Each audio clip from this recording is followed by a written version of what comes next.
It is a story about the mother and the son. And here the story conveys the message how the old people are sharp-witted here. And it shows that the mother, that age-old mother, is very wise. She tries to save son from the cruel law, even the country shining from the cruel law given by the despotic leader here. So this Japanese folktale is also known as the story of the aged mother. It highlights that aged are sharp-witted.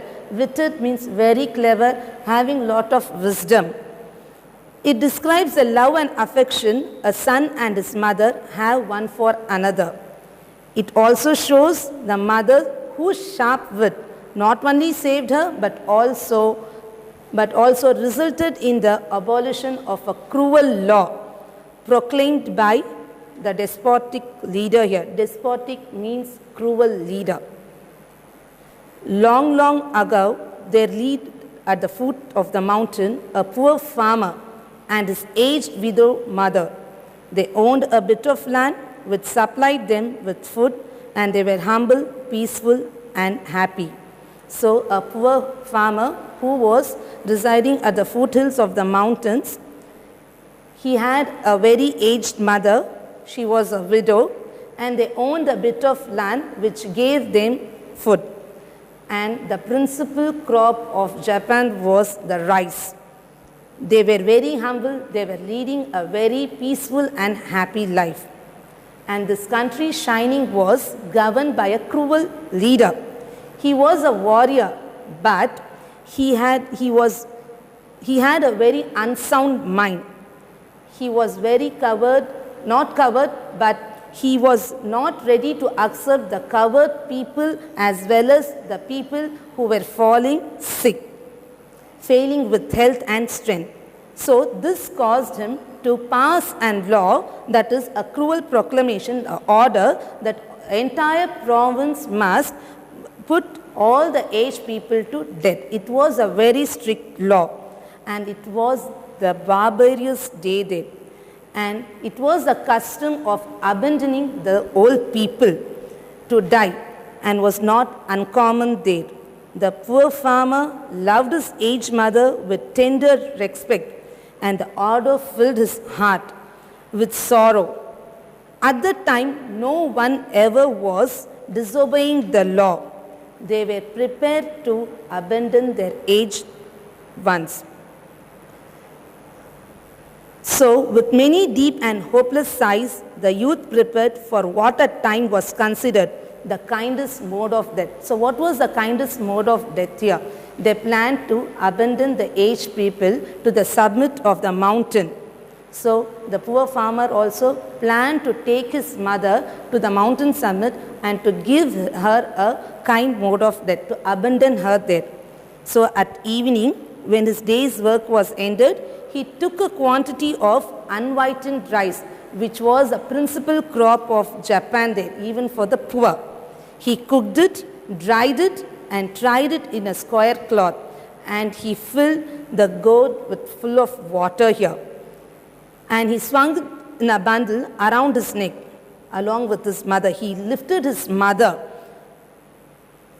helpless old mother, to his back and started on his painful journey up to the mountain. He carried the unwhitened rice, the sweet water, and even he lifted his mother around his neck, which was very awful here. It was a very painful journey up the mountain. The road was long and very steep. The narrow road was crossed and recrossed by many paths by the hunters and the woodcutters. Usually the woodcutters and the hunters, when they go to the mountain or for the trekking, there will be a crisscross path there. So he was trying to find out the paths so that he can leave his mother there. In some place they lost and confused, but he gave no heed. One path or another, it mattered not. On he went, climbing blindly upward, ever upward towards the high bare summit of what is known as Obutsuyama. the mountain of the abandoning of the age. So he carried his mother to a particular summit of a mountain, and that mountain was known as abandoning of the age. So when he lifted his mother, it was not a very easy job there. It was a very painful journey because he doesn't know the way there. He doesn't know the routes. So the road was crisscrossed by many paths here. The eyes of the old mother were not so dim, but that they had noted the reckless hastening from one path to another, while the poor farmer was carrying his mother. The mother was able to notice, she could able to notice that the path was very narrow there, and there had a lot of confusion. So to avoid that confusion, so what she did, as she was going up, as the son was carrying her, she snapped some twigs and she dropped everywhere so that the son could able to find the path while returning back home there. Her son did not know the mountain's many paths, and his return might be one of danger. So she stretched forth her hand, and snapping the twigs from bushes as they passed, she quietly dropped a handful every few steps of the way, so that as they climbed. So his mother was very anxious. Her son went from one path to another path. She thought that his return might be very difficult, as the mountain had many paths there. So what she did, she snapped the twigs from the bushes and dropped them quietly every few steps on the way. So this will help the son to find out the way back there. The narrow path behind them was dotted at frequent intervals with tiny piles of twigs. At last, the summit was reached. So the son and the mother, they reached the summit there. Weary and heartsick, the farmer was very tired and heartsick. What is the meaning of heartsick here? He was not ready to leave his mother, abandon his mother on the summit. He loved his mother so much. It was very sorrowful for him. He was very sad.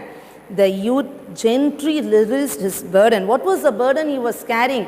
His mother, as well as what here? The food which he wanted to leave for his mother. And silently prepared a place of comfort as his last duty to the loved one. So he wanted to make a comfortable place for his mother, and he thought it was his last duty here. Even while abandoning his mother, he wanted to leave her there comfortably. Gathering fallen pine needles, he made a soft cushion and tenderly lifted his old mother onto it. So what he did, to make his mother comfortable, he made a cushion of pine needles there, and he tenderly took his mother, lifted his mother and placed her on it. He wrapped her padded coat more closely about the stooping shoulders with tearful eyes. Then what he did, he wrapped his mother with the padded coat because it was very chill. They were on the summit of the mountain there. So to make her comfortable, to keep her warm from that weather, he wrapped her with the padded coat. And with a very tearful eyes and with an aching heart, he said farewell. He was not ready to leave him, to leave his mother there, but no other go. They have to follow that cruel order given by the despotic leader here. So no one was there to disobey the order. Without thinking twice itself, what they were ready to abandon the aged mother there. Then while he bid farewell, the trembling voice of the mother, of the loving mother, was full of unselfish love. As she gave a last injunction, she told him that with the unselfish love, "Let not thine eyes be blinded, my son," she said. "The mountain road is full of dangers. Look carefully and follow the path which hold the piles of twigs."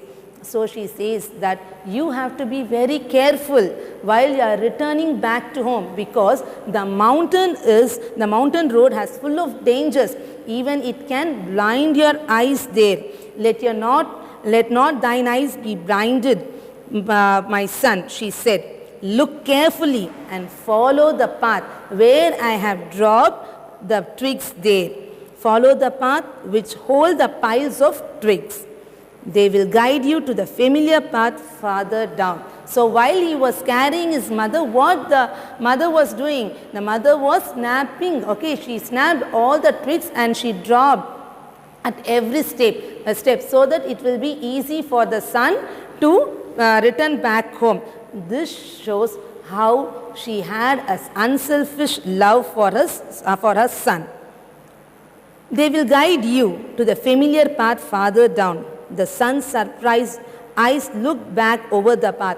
When she told that, the son was very surprised. He looked back over the path, then at the poor old shriveled hands, that is, wrinkled hands, all scratched and soiled by the work of love.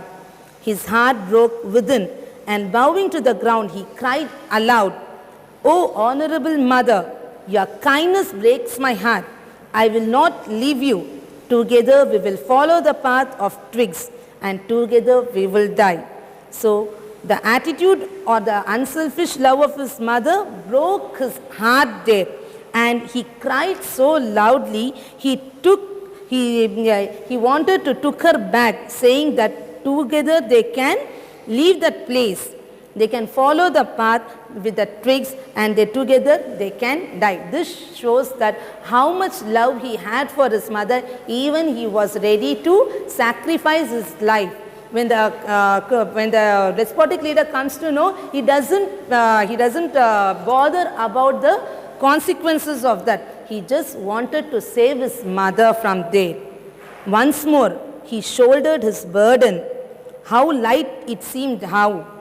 So, once again what he decided to take his mother back, he shouldered his burden. But this time that burden seemed very light now, because his heart was filled with lot of sorrow here, because he was going to abandon his mother. Now he had decided to take back his mother to his home. That's why he feels that the burden was so light. He had a guilty conscience there, and hastened down the path. Quickly he went down the path to the shadows and the moonlight. He wanted to go there so that he can hide his mother there, through the shadows and the moonlight, to the little hut in the valley beneath the kitchen floor, because he wanted to save his mother from this cruel law. If the king comes to know, if the governor comes to know that he didn't abandon his mother, surely they are going to get punished and the mother will be put to death. That's why he wanted to hide his mother. So what he did, he hid her in the kitchen floor. Beneath the kitchen floor was a walled closet for food, which was covered and hidden from view. So where did he hide his mother? Below the kitchen floor, there was not below, under the kitchen floor, there was a closet. Closet is nothing but a cupboard where the food was stored. There he hid her, and no one can view it. The closet was hidden from others, from other views.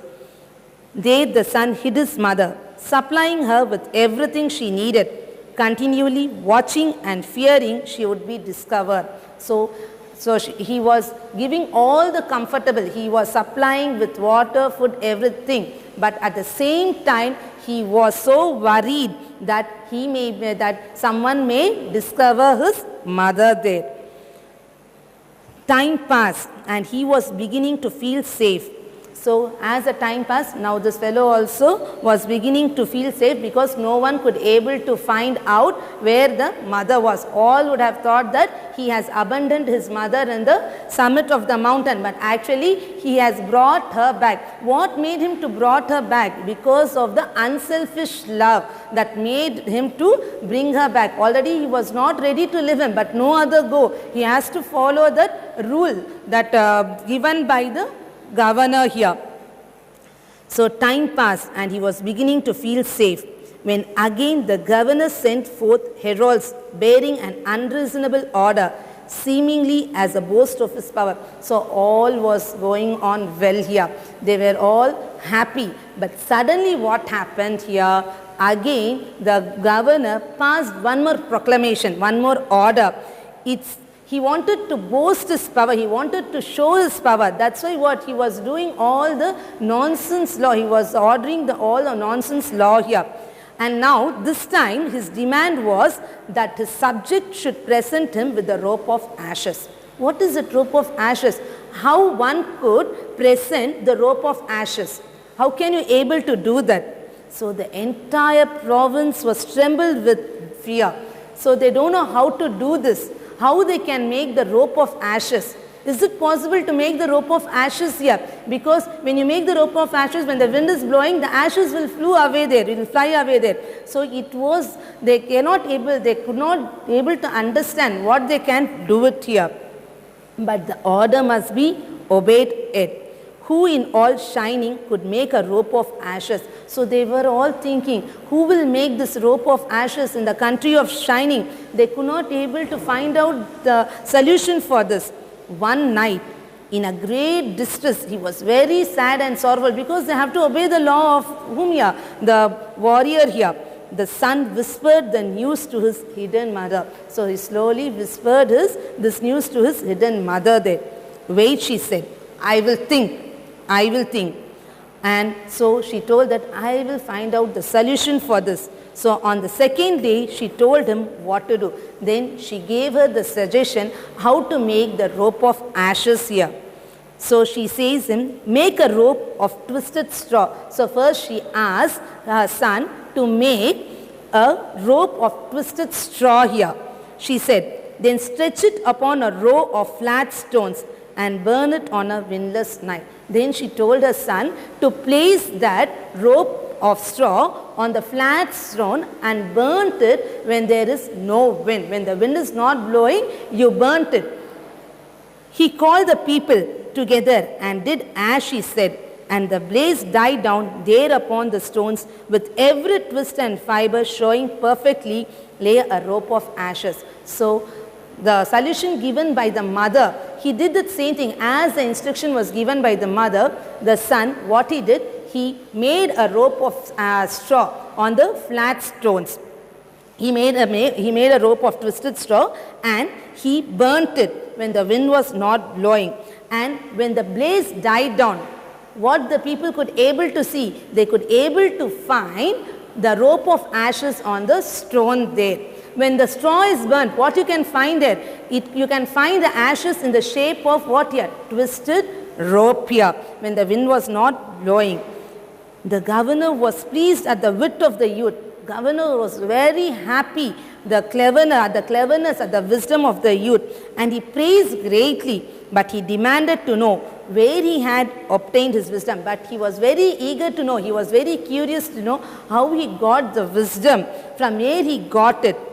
Alas, cried the farmer, now he could not able to hide the truth. He was ready to say the truth, and he decided that to tell the truth. Who had given him an idea here? With deep bow, he related his story. So he wanted to rectify his mistake. What he has done is not a right thing, because according to the rule, according to the order, he has to abandon his mother. But because of the unselfish love, he loved his mother so much. That's why he wanted to save his mother. He hid his mother. Now he accepts his guilt. He says that he didn't kill his mother. He didn't abandon his mother on the mountain summit, but he hid her in the kitchen floor. And he said gravely that this idea was given by my mother. She only told me to make the rope of twisted straw on the stone, then burnt it. When the fire is put off, then you can find out the rope of ashes there.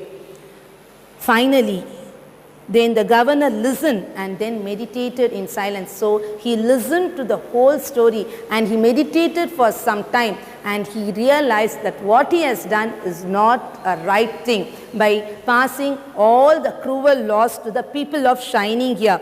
And finally he lifted his head. Now the governor also realized that the Shining needs more than strength of youth. He said gravely, I should have forgotten the well-knowing saying, with the crown of snow there comes wisdom. Now only the governor also realized, more than the strength, the country shining needs a lot of wisdom and experienced people. First, what the order he passed here, that all the aged people must put to death if they are failing with their health and if they are shrinking with their health. But this was a wrong decision taken by the governor. Now he has clearly understood, because of his mother's wit only he could able to make the rope of ashes here. He has clearly understood that the wisdom comes from the old people, because they would have experienced a lot, and he realized, more than the strength, they need wise people, that to aged people. With the crown of snow, there comes wisdom. What is the meaning of this phrase? What is the meaning of this line here? With the crown of snow. This crown of snow relates, indicates the white hair. That is, it tells about the aged people. Snow, there comes wisdom. That a person gains wisdom as he or she ages, as they experience a lot of things. Because they would have learned lot of things when they were young. They know lot of things. They have experienced a lot. From their experiences only, they would have gained the knowledge. They would have gained the wisdom here. So he accepts that the crown of snow, there comes wisdom. As the age, it indicates the white hair, and as the person gains wisdom, as he or she goes. Though it is poetic, but it is a roundabout way of saying that people generally become wiser as they get older. That is the meaning of this line.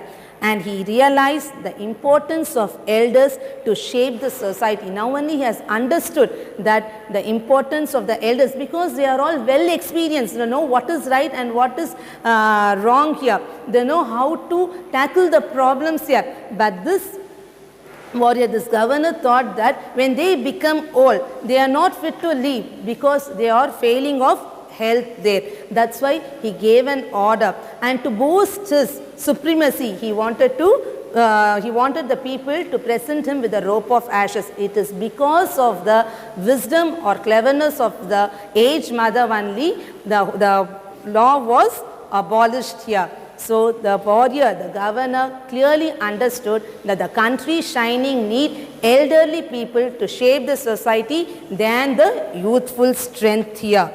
So it has been clearly understood. What have you understood here? That the aged people are very well experienced. We can learn lot of wise things. They have got a lot of knowledge, and we can gain lot of wisdom and knowledge from the old people. Now the warrior, the governor, had clearly understood that, and he realized the importance of elders to shape the society.